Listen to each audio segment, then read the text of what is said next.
Bonjour tout le monde, j'espère que vous allez bien. Alors je vous retrouve aujourd'hui pour vous filmer mon incroyablement grande pile à lire du Mars au féminin. Est-ce que j'ai abusé? Oui. Vous avez l'habitude, je mets toujours beaucoup trop de livres dans mes piles à lire. Je ne lis généralement pas la moitié, mais ça me permet de voir quel livre j'ai envie de lire en mars et de piocher un peu dans ça. Voilà, je prends aussi un peu le concept de piocher livre de vibration littéraire, donc de Manon. J'ai l'air bien habillée en haut, je deviens une vraie youtubeuse. J'ai le super pantalon de Muse que Rêve t'as eu un lecteur, donc Louise avait fait avec Muse. Donc vous voyez, au final, je deviens une vraie youtubeuse. J'aimerais bien qu'on célèbre ce cap. Bref, donc on va commencer directement parce qu'il y a beaucoup de livres. Je vous ferai pas un résumé pour chacun parce que déjà il y a des livres dont je ne connais pas le résumé et puis il y en a beaucoup. Donc j'ai pas envie que la vidéo dure 50 minutes. Donc on va commencer directement. Alors je n'ai pas suivi les catégories même si je pense que je remplis chaque catégorie plus ou moins.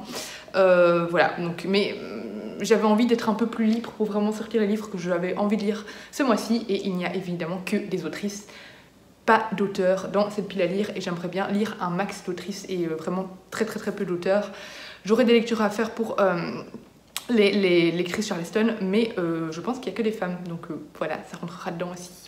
Alors, on commence direct avec la base. Donc, c'est Nous sommes tous féministes de Chimamanda Ngozi Adichie. J'avais déjà lu un livre d'elle, c'était Americana, je crois, l'année passée, enfin, il y a un peu moins, c'était cet été que je l'avais lu, ou en mai, ou quelque chose comme ça, bref, on s'en fout. Ici, c'est pas. L'autre, c'était un roman, ici, c'est plus un essai.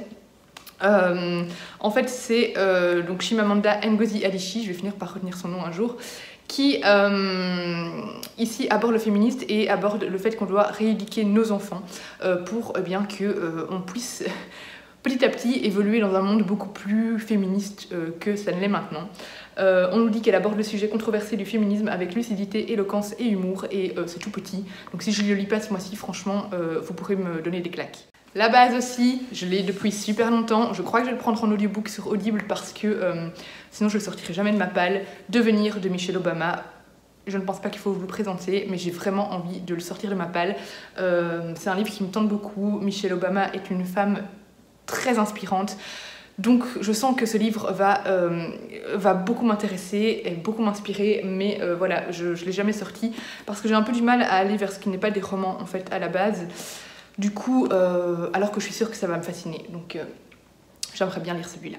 Celui-là pour moi pourrait rentrer dans les classiques et en plus je l'ai pris, il est sur NetGalley pour le moment en audiobook, donc je vais d'office le lire en mars.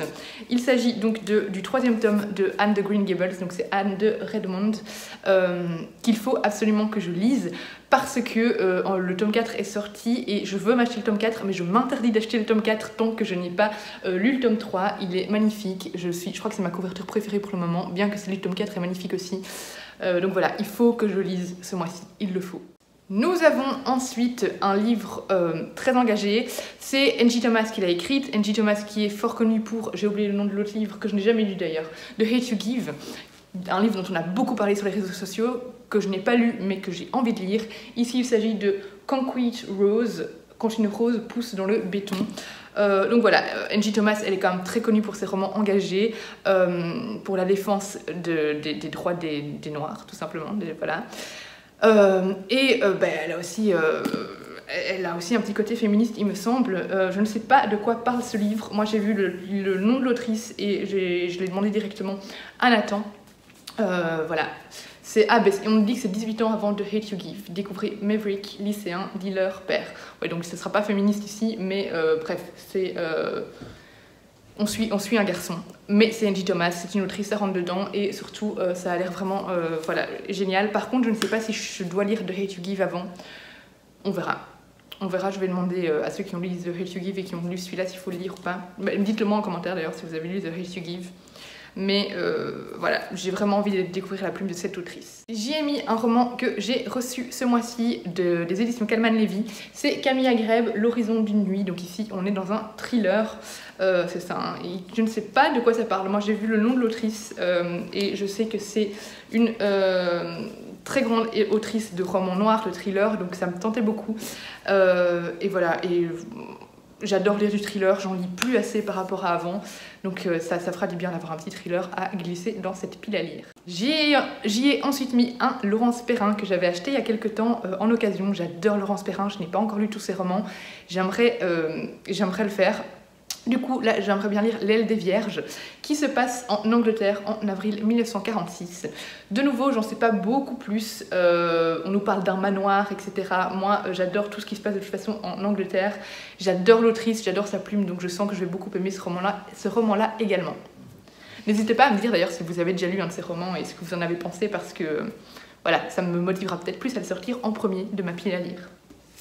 Bon, celui-là, vous l'avez vu souvent dans mes piles à lire, mais il est temps que je lise parce que j'aimerais bien vraiment avancer dans la saga. Là, je crois qu'il y a déjà le 5e tome qui est sorti, celui avec Caramel là. Caramel et beurre salé, bref, je ne sais plus. Donc il faut que j'avance. Meurtre et Charlotte aux fraises de Johann Fluck, donc qui est du Cozy Murder. Je vous l'ai déjà présenté, je crois que vous l'avez pas mal vu sur les réseaux sociaux. Donc là, on suit Anna Swenson qui tient le Cookie Jar. Donc c'est une pâtisserie, un café-pâtisserie en fait. Et dans le premier tome, en tout cas, elle avait retrouvé un cadavre dans une allée derrière son Cookie Jar. Elle avait mené une enquête. C'est un livre qu'il faut lire sans se préoccuper du réalisme. Mais voilà, dans chaque tome, elle va avoir un meurtre et une enquête à élucider. C'est très bien, c'est une ambiance très cosy comme on les aime et moi j'adore. Évidemment, le tome 2 de la saga, j'ai oublié, de Pervin Mystery. Comment elle s'appelait encore le premier tome? Je ne sais plus. Bref, donc de Sujata Messi. J'avais adoré le tome 1, dans lequel on allait suivre Pervin qui travaille dans le cabinet d'avocat de son père au XXe siècle, c'était au début du XXe siècle, voilà, au début du XXe siècle, et elle rêve de devenir avocate, sauf que à l'époque les femmes ne pouvaient pas accéder au barreau. Et elle allait quand même, grâce à son statut de femme, tout simplement, pouvoir mener une enquête et exercer son pouvoir d'avocate pour enquêter sur une affaire de meurtre et pouvoir simplement parler aux veuves, parce que voilà, dans les traditions indiennes, les veuves, elles étaient en tout cas à l'époque isolées quand leur mari mourait. Donc voilà, là, il n'y a qu'une femme qui pouvait aller leur parler et elle pouvait du coup aller leur parler, protéger leurs droits et surtout savoir qui avait tué le mari. Et voilà, j'avais beaucoup aimé. Pervin est hyper inspirante, c'est une femme qui ne se laisse pas marcher sur les pieds, qui sait ce qu'elle veut et moi personnellement j'adore la plume de l'autrice également. J'y ai mis un livre que j'ai reçu ce mois-ci également, Eclipse de Mary-Lou Addison, qui est publié chez Keynes. Ici on va parler, j'allais dire inceste, mais on va parler de viol, d'attouchement sexuel. En fait, de ce que je me souviens, c'est une adolescente qui va se faire abusée par son beau-père, je sais pas à quel point, mais voilà, ça a l'air d'être très difficile à lire. Il est complètement assorti à mon pull. Voilà, il fallait le préciser. Voilà, on nous dit que peut faire une adolescente devant les avances incessantes et sournoises d'un beau-père qu'elle déteste. Je sais pas si elle va avoir des attouchements, mais voilà, en tout cas, ça y frôle. C'est clairement, ça y frôle. C'est tout petit, donc voilà, il sera lu à mon avis en 2-3 heures maximum. Donc celui-là, il faut que je le sorte absolument également. Un Charleston, j'y ai mis... Alors, il y avait d'autres Charleston, un que vous voyez tout le temps dans mes piles à lire, c'est celui sur Kennedy, sur Jackie Kennedy, mais je vais arrêter de le mettre parce que j'arrête pas de le mettre dans mes piles à lire. Je veux qu'il soit dans mon marceau féminin, mais je vais arrêter de vous le présenter parce que vous allez en avoir marre de le voir. Il faut que je le sorte ce mois-ci. Mais là, j'y ai mis Fille d'un temps nouveau de Carmen Korn. Ici, on est à Hambourg en 1919. Et moi, ce qui me parle beaucoup, c'est la phrase ici. Une fascinante saga où les destins mêlés de 4 jeunes femmes inoubliables dessinent en filigrane l'histoire d'une génération marquée plus qu'aucune autre par un siècle de guerre et de chaos. Voilà, ça a l'air passionnant et j'en ai entendu beaucoup de bien. J'y ai mis un classique, La jeune fille à la perle de Tracy Chevalier. Ici, c'est Sarah de Mrs. Book-Yermont qui en avait parlé il n'y a pas si longtemps que ça. Et elle m'a donné envie en fait de l'acheter. Enfin voilà, c'est un livre qui est déjà assez connu, qui m'avait déjà donné envie autrefois. Là, je l'ai vu à la bouquinerie. Donc, on a eu une rencontre belge Instagram dans une bouquinerie à Ath. La bouquinerie Les Mots Bleus, je pense que c'est ça, je vous la mettrai en barre d'infos. Et elle avait La jeune fille à la perle. Du coup, je me suis dit, ah ben c'est l'occasion. En plus, j'aime beaucoup la couverture. Voilà, super superficielle. Et voilà, c'est tout petit aussi. je trouve qu'il rentre bien dans le Mars au féminin. Et Sarah en avait tellement bien parlé que j'ai vraiment envie de découvrir ce roman. J'ai mis un Kate Moss que j'ai trouvé également hier à la bouquinerie, donc à la rencontre belge Instagram, la fille du taxidermiste. Là, ce qui m'a intriguée, c'est la petite phrase d'accroche: une diabolique rencontre entre Daphné du Maurier et Agatha Christie.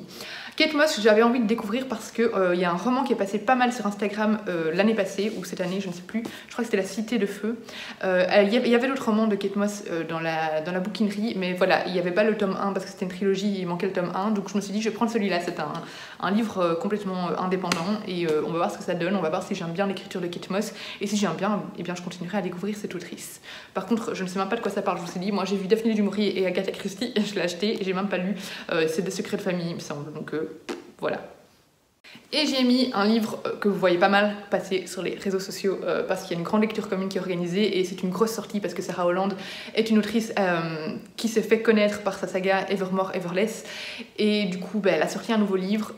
La couverture est juste magnifique avec le petit visage ici, du coup forcément ça fait un gros buzz sur les réseaux sociaux pour le moment, mais il me tente beaucoup. Donc Havenful de Sarah Holland. Moi j'ai vu le nom de l'autrice, je l'ai demandé à Page Turner.